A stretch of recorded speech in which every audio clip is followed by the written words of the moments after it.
You have the right to be your full self.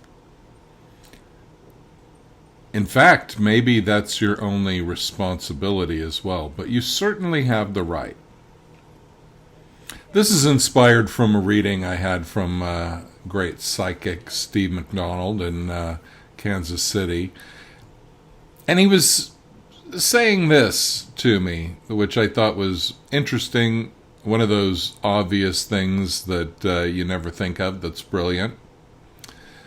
And what he was saying is that you're allowed to breathe everywhere.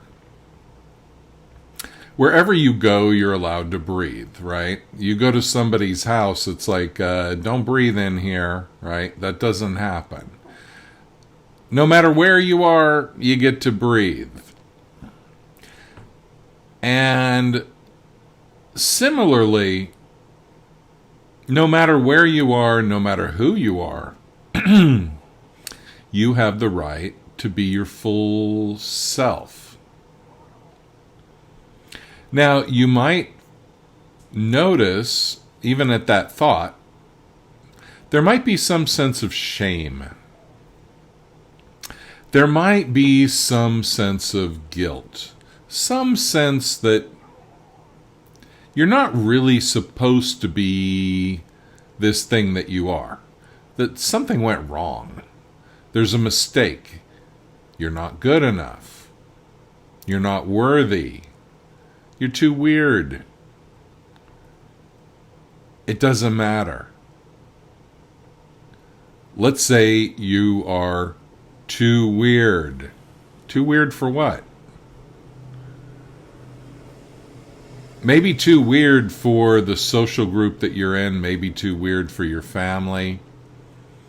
Maybe too weird for your town or even your entire country. Maybe you're too weird for your entire culture. But is it really too weird?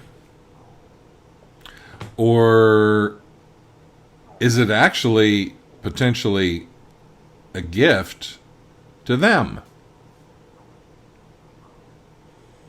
To me, there aren't enough weird people. And there are way too many conformists. I was raised around a bunch of people who grew up before TV. And guess what? Those people had to develop unique personalities. They had to entertain themselves. And they did a lot of funny, interesting stuff. And they played pranks, and I mean, it's endless. I should write a book.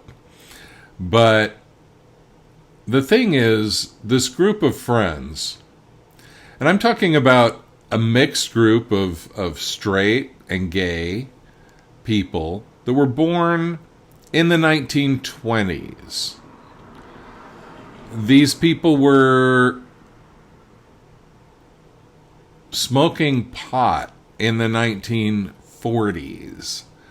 These people were completely open about their sexuality to each other, and they would joke about it openly.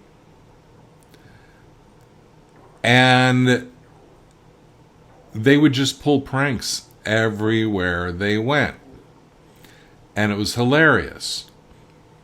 Big pranks and small.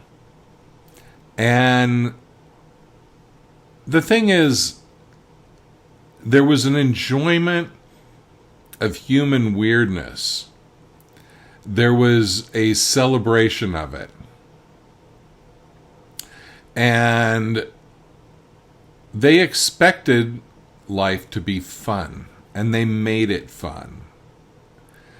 And they saw the generation coming up, my generation, people who were kids in the 60s and 70s. And they saw us as not being really as vital as they were. Sitting around watching TV. And they would be the ones that would say, Get out of the house. What are you doing here? Come back when the street lights come on. And that was in the early 70s. Now, kids don't even get to go out and do anything independent, pretty much. And so, everybody's becoming a little bit more the same. And thank God the internet is allowing for some expression. But when it comes down to it, we are socialized by our peers to conform. And we kind of go around feeling like there's something wrong with us to varying degrees. Some people are more confident than others, obviously. But what I'd like you to do is look at 2 or 3 aspects of you that you criticize. And imagine if those were your greatest gifts. Maybe they haven't figured out how to be expressed. You haven't figured out how to express them. But there are aspects to your personality that are pure genius when fully tapped into that you are probably neglecting. And that's a tragedy. So you have a right to be who you really are. And you have a right to express that into the world. And the cool thing is that a lot of people won't like it. And they will move farther from you. Maybe they'll try to make you change so they don't have to move farther, or they don't have to push you away from them. That might happen. But what will also happen as those people move farther away is that you'll start attracting people who really appreciate your uniqueness. And when you fall in love with your uniqueness, it's like falling in love with your own soul and with your own life purpose, with this spark that makes you different than anything else. And then that self-love becomes the basis for the rest of your life. You have a right to be you. Start exercising that right. And if you'd like help removing the blockages to that and getting clear about that, that's what I do for a living.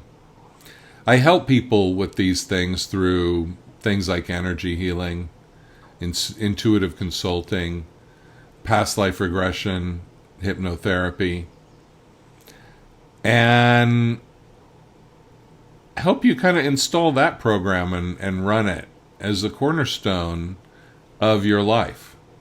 If you want to find out more about that, go to andysway.com or email me at andysway@yahoo.com. Thanks so much for watching. Have a great day.